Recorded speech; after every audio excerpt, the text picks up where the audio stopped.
My name is Jason JROCK Houston, and tonight I'm speaking with drummer Andrew Losli. And Andrew, you play in the Poison tribute band Poisonus, which is based out of Portland, Oregon. Is that correct? Yes, it is. And tell me, what's the tribute scene like up there in Oregon?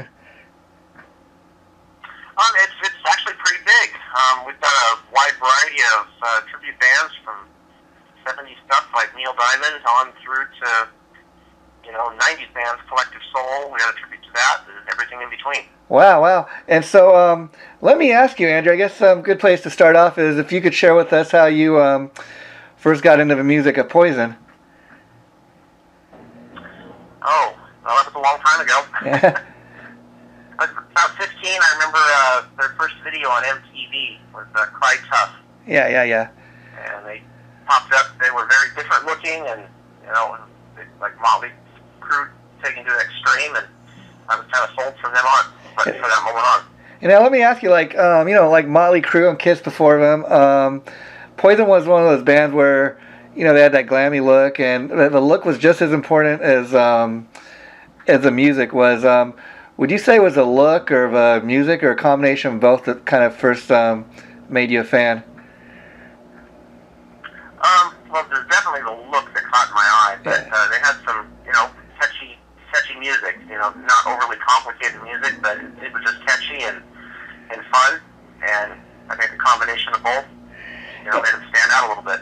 Yeah, and amazingly, Poison, they don't tour as much as they used to back in their heyday, which I think is great. A reason it's great to have a band like you guys around. So, talk a little bit about your decision to go a route of a tribute band. I mean, I'm sure like a lot of musicians, you did the thing trying to make it doing your own original thing. So, what was the point in your career where you decided, okay, I'm going to give it a shot at doing this tribute band thing?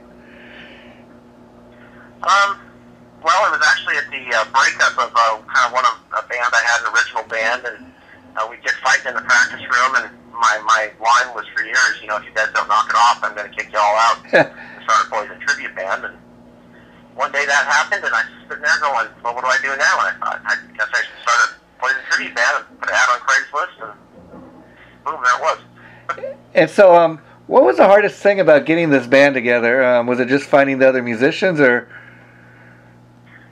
Actually finding guys that are comfortable putting on a wig and makeup. Yeah. A lot of guys that are good musicians have trouble with that part of it and don't feel comfortable doing it.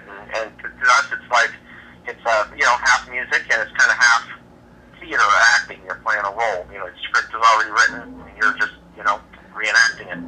And I think that, I would think that'd be one of the things you guys got going for yourself as far as, you kind of got a built-in audience. I mean, as far as, when people come to see Poisonus play, they kind of know what they're going to hear and see.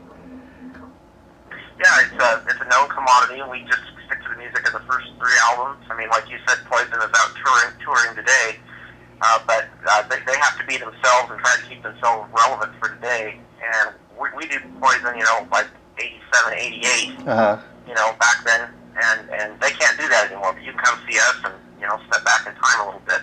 It's fun. And what's your all-time favorite Poison album? Oh, Look What the Cat Dragged In, the first one. Just was Yeah. raw. Yeah, I'd have to say those first 3 albums are kind of are my favorite. But like you said, look What the Cat Dragged In, to me, that's kind of the one that stands out because I mean they were really at their element. They were all glammed out when they first came out, and I mean I remember seeing them on that tour and they were opening up for Rad, and they just made such an impression, Yep. And very different. And what did you think about that album they did with Richie Kotzen called Native Tongue? I actually hate it. Yeah. There's no song on it I like. It sounds more like you could really, not that it's a bad album, but it seems more like a Richie Kotzen album than a Poison album to me. Yeah, it did. It didn't sound like Poison. It wasn't the sound that, it was like Poison grown up, and it wasn't very good. I mean, I suppose if it was approached from this is a new band and would have heard it, maybe I would have liked it that way, but knowing the Poison I liked and then hearing that, it didn't do much for me. And then like you said, Poison's still out there. They don't tour as much as they used to, and they haven't released any new music in quite a while. But I was quite surprised the number of Poison bands that are starting to pop up. Do you think that's just because like we're saying that the band doesn't tour as much, and that being the case, there's a little bit of a demand for these tribute bands now? I think it is. It's just fun, and a lot of musicians that live that era, kind of just it's fun to live a little piece of that for yourself, So I think that's kind of it. And as a drummer, let me ask you, how big of an influence was Ricky Rocket on you? He honestly wasn't. I was more into like Van Halen and Rush and Police. While I liked listening to Poison, I was more influenced by those drummers, and those were the ones at that time I was learning things from and trying to emulate. Okay. So, really wasn't until I started the Poison tribute band that I really started realizing that he's actually a pretty good drummer, and I had to learn a few things differently to play his style. And most tribute bands, they name themselves after a song or an album or something. I kind of think it's an original thing. You guys calling yourself Poisonus, I mean, right away people know it's Poison tribute. But was that a rough decision? Did you wanted something that was kind of an original thing rather than just naming yourself after a song or something like that?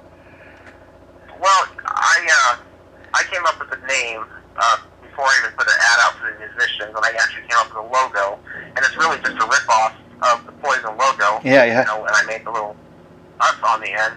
I contacted Poison, actually got a hold of Ricky Rocket, and he said, "Great, have fun with it."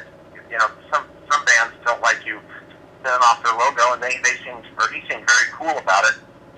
And I wanted a logo. I see tribute bands that do the song sometimes. Yeah. You see their logo and you don't really know who they are or can't quite figure it out. I wanted them to be able to look at the logo, the name, and know exactly what this band was. And so, as far as communicating with Ricky Rocket, was that just through email or phone, or what was that like? It was actually through Facebook. Oh, okay. I sent his Facebook a message and figured I'd get some person, and he actually, he or someone claiming to be him, Yeah. said it was cool, and I needed. So, yeah. Wow, that's cool. So, and I imagine the cool thing about doing the Poison tribute is, you guys can play with a wide range of, different tribute acts. Yeah, we can. We've done quite a few different things, and even we did like a 80s and 90s thing, played with an Alice in Chains tribute one. Wow. Well, yeah.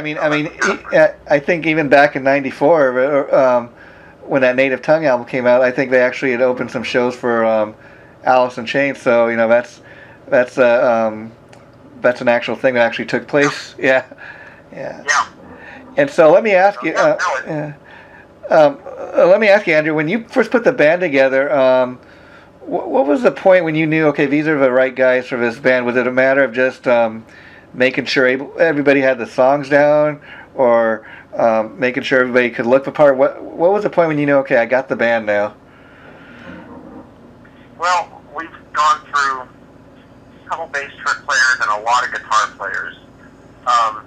But the singer, Will, he answered the ad, came in, and he was just, he sounds like Bret Michaels. He's got a good enough likeness, got real long blonde hair, doesn't need a wig. Yeah. So, he just fits the part, real nice guy. A lot of things in the band is who you can get along with. Yeah. So as long as they can play the part, put the makeup on, it works. And we finally found a guitar player that's been working out really well. And I gotta say, the singer, looking at the photos on your Facebook page, he really, if I didn't know any better, I really swear I was looking at photos of Bret Michaels. Has he ever been mistaken for Bret Michaels? He got a good story at a county fair, or maybe it was a state fair in Oregon last summer. He was up singing with another friend of his band, and a lot of the people in the audience actually thought he was Bret Michaels.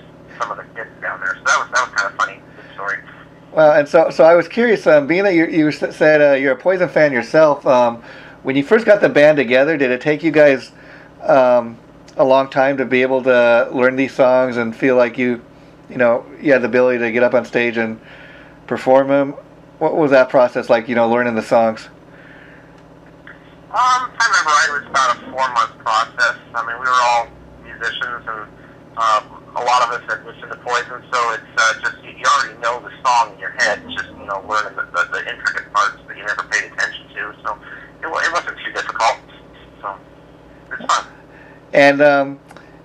And how, besides performing these songs, how much do you enjoy getting dressed up in the costumes and everything? Every guy in the band has a different perspective on that. And for me personally, it's kind of fun. I can walk out the line of people that are waiting to get into the show, and mingle around with them, and they have no idea who I am. Yeah. And then you go back there, and you put the costume on, you do your thing, and and it's a little rock star moment. Yeah. Get all excited about it. Even after the show, you stick around for pictures and stuff, and then you go take your stuff off and come back up, and you're you again, and nobody cares, and it's kind of cool.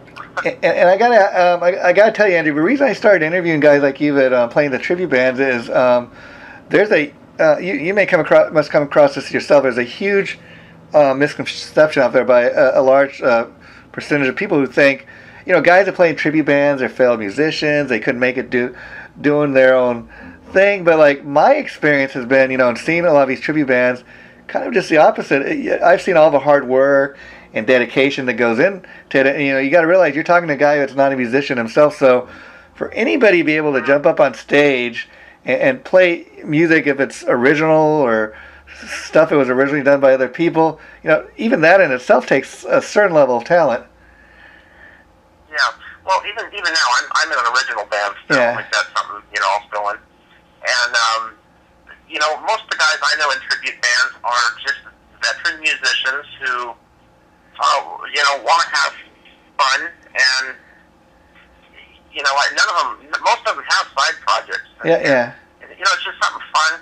Pay homage to something that was part of your youth, and watching the people experience that too as you're playing it's fun. So some of the most talented musicians I know are in tribute bands. I mean, they play some of the guitar parts like in the Van Halen tributes, and stuff like that. I mean, you got to be a good guitar player, good musician. So. Yeah, I mean, the guy that does Steel Panther, the lead singer. Interesting thing about him is years ago he had, before anybody knew who he was doing the David Lee Roth and the Atomic Punks. That's a LA based Van Halen tribute band, and then for a while he actually joined up with LA Guns, and he left LA Guns to go back to doing the David Lee Roth thing because he was actually making more money doing that, which is kind of amazing if you think about it. And now everybody knows who he is because he's in Steel Panther, which they do their own original thing, but it's kind of a tribute, on the '80s scene. But I mean, that's a guy that just he kind of made the tribute thing work for him, and that's an amazing thing if you think about it. Yeah. I've the singer and actually in the Poisonus band here. We talked about that a million times. We've looked at Steel Panther and thought, why didn't we think of that first? Yeah. They took something and ran with right it at the right time. It was perfect. So. Yeah, and other guys tell me, in tribute bands, the thing about it is, like you guys are fans yourself, and so to be able to get up there and play this music, it's a way to keep your chops up, and just like you said, just a way to have fun. Yeah. No, absolutely. And it's fun too, as an original musician, like my original band, we go and play, smaller shows. Not a lot of people show up, but it's fun to play a show where, you're going to have an audience, and they're going to be there, and they're going to be pumped already. They can sing the songs back to you. That's a cool feeling. Yeah, and I would love to see a band like you guys, because this is what I tell people. It's kind of like rock and roll theater. Seeing these tribute bands, and seeing a band like Poisonus, for example. You're going to get your money's worth in the sense that even like we're saying, a band like Poison, the band you're paying tribute to, they had a glammy look. It's more than 4 guys getting up on stage in their jeans and t-shirts and just strumming some guitars. You guys are putting on a rock show, if you will, like you said, it's ultimate rock, rock show experience. Yeah. And that's what I dig about a lot of these bands, because there's this. I'm out here in Los Angeles, and there's a Guns N' Roses tribute called Hollywood Roses. First time I saw that, that band, I had to pinch myself. They were that good. I thought, man, am I at a Guns N' Roses show? It took me back to 1987, and that's probably as close as I'm ever going to get to see Axl and Slash on stage. But see, a band like what you guys do, you could give your audience a magical concert experience like that, something to remember. You take them back to their teenage years, when they first saw these bands, and I think that's just a great thing, Yeah, and we try to be conscious of that. We try to put on a mini concert. We try to pick a venue that has got a big enough stage where we can get some proper lighting, and we want a mini concert. We want that feeling of what it used to feel like back then. And how hard is it coming up with a set list? I mean, obviously you got to play, all the radio hits and the songs everybody knows.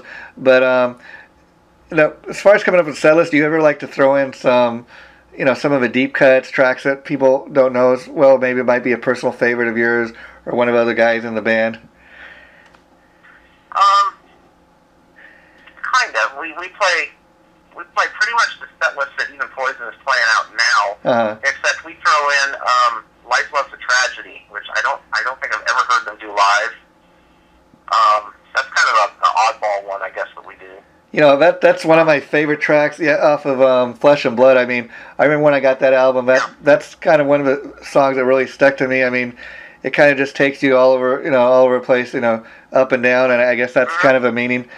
People will take the song for what it is, but that's just one of those great songs that I could never figure out why it was a bigger hit.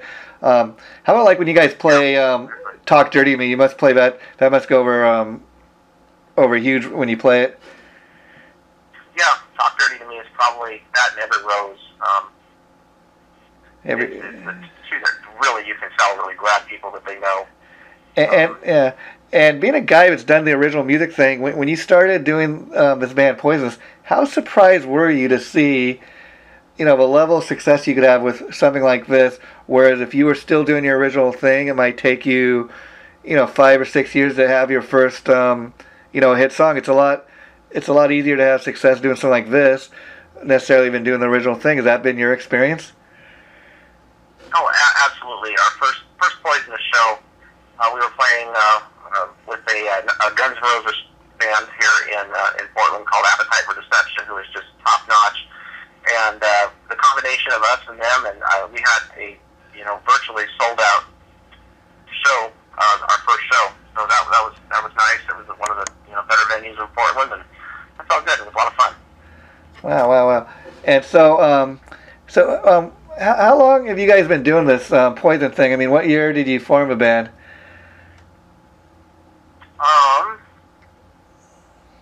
I think it has been probably 3 years now, at least. And so 3 years into, you guys are doing something right, because people are coming to shows, and you're still, you're still doing. So I was curious, do you play pretty much locally there in Portland, or do you ever get a chance to tour outside of Portland? We've done like motorcycle rally, down a town called Bend in Central Oregon. We try to get into some of the casinos and stuff. Private parties. We aren't attending anything kind of festivals, anything like that. But we try in Portland to do, three shows in Portland a year. We don't want to saturate. But, we try to keep it in Portland 3 shows a year, and then just fill in with stuff around the edges when we can. Oh, okay. And so you guys don't do this full time. I mean, I imagine you, like a lot of musicians, you have regular 9 to 5 day jobs.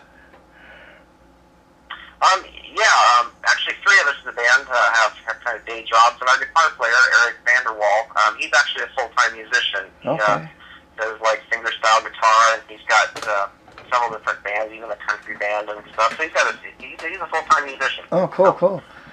And how about you, Andrew? You got a regular gig, or are you a full-time musician yourself? Yeah, no, I've got a regular gig too, 9 to 5 kind of job, and pays the bills, and this is just kind of fun. And so this being a guy like a lot of these working musicians and everyday people, like we said, who have a 9-to-5 job, it must be fun to be able to do these weekend shows or whatever, and get out there and kind of get your rocks off, so to speak.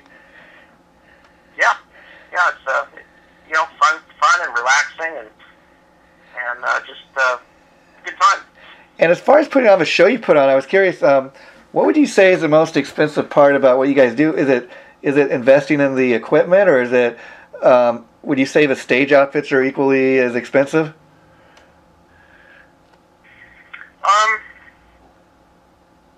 Most of the venues that we play in Portland have, PAs already built in, pretty decent lighting. Sometimes we accent with additional lighting, that we actually own.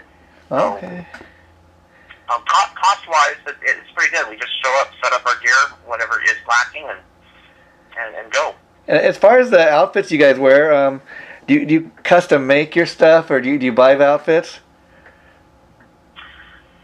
Pretty much everything I think we wear is pretty much from like a Goodwill or a thrift shop. Oh, wow. Because I got to tell you, if you get to the women's clothes section, you get some weird looks. Yeah.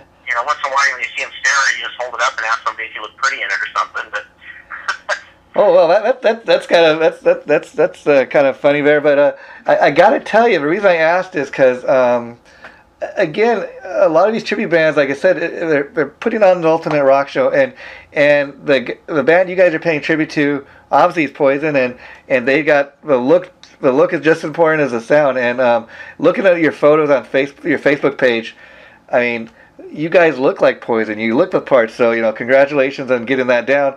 But I would never guess that you got these clothes in thrift shops. So that's kind of a cool behind the scenes type of thing, I guess, because you guys really got the look down. You look professional. The photos even on your page look like they were professionally shot. So I mean, you guys, I can see that all the hard work and dedication has gone into keeping this band going.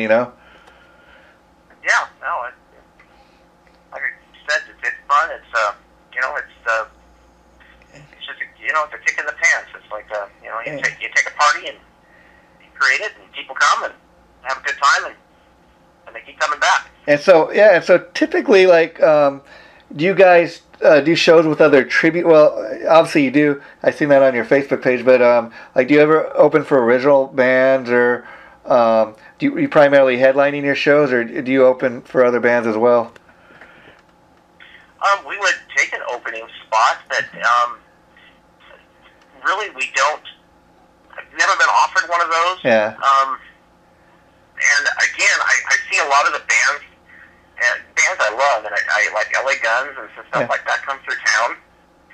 And it makes me kind of sad because our show with Poisonus is usually more well attended than some of those bands back in the day. And so I don't know. It'd be kind of awkward to open for them. Yeah, I mean, I do see even here in Los Angeles where I am, I see shows like that where even like a band like LA Guns, like you're saying, or an '80s band from back in the day that's still headlining their shows. They have tribute bands and stuff like open for them, and I would think like a band like Poisonus, that it'd be kind of like Kiss opening for someone. I mean, you guys would be so over the top that who could go on after you? Yeah, but I would love. I thought for years I would love if to open for like LA Guns, and pack the house up. A lot of people need to see LA Guns. They're a great band, and I don't quite understand how promoters pick who opens, but it's we'd love to do it sometime. Yeah, and it's so like you guys said, you primarily do the first 3 Poison albums, and so you're saying like how many hours are you guys typically on stage for, like 90 minutes, 2 hours? About an hour and 15 minutes usually our set.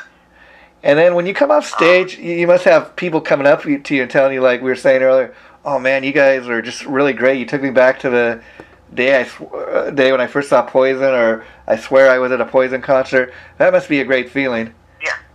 Yeah. It is, and they like to take pictures. You know, you kind of feel like Mickey Mouse at Disneyland, but you know, they like to take pictures and everything with you. And like you, like they said, you see them popping up all week on Facebook, you know, pictures of you with this person, that person, and it's interesting. Yeah, like you said, kind of living the rock star experience, if you will. And so you tell me you're in an original band. Could you tell me a little bit about that? What's the name of the band and what type of music you guys do? Yeah, the original band's called Stealing Lucky, and we got a Facebook page. And it's with the singer, Will Barnes, who is the singer of Poisonus. Okay. So it's him and I, and we've got two other musicians that aren't involved with Poisonus. It's kind of a pop rock. Okay. Kind of sound. I mean, we're kind of do different things all over the place, but if I had to describe it, it's kind of just a modern pop rock band. It's a fun band. A lot of tongue-in-cheek stuff. And have you guys got any CDs released? Or are you working towards one? Yeah, we got a CD that came out I guess it was last summer. And it's called Stealing Lucky. Oh, okay. Well, we'll have to check that out. Boy, Andrew, it's been fun talking to you today. Maybe we do this again down the line. But before I let you go, is there anything else you'd like to say with people? Well, just, you know, thanks for coming out to shows and keeping the music alive from all eras. You know, for a long time there, you'd think the 80s were gone. It was kind of hopeless, and then it's like it's coming back again, and it's cool, and it's fun. So I just think it's great that people are open and participate of all ages. I mean, you know, I'll say this, kind of, you know, Poison's kind of music is, I think, always going to be around because people are always going to want to have a, you know, nothing but a good time, as they say, because, you know, I like music like Alice in Chains and that, but, you know, I would rather, you know, go to a party where we're going to bring you up and where we're going to bring you down, if you know what I mean.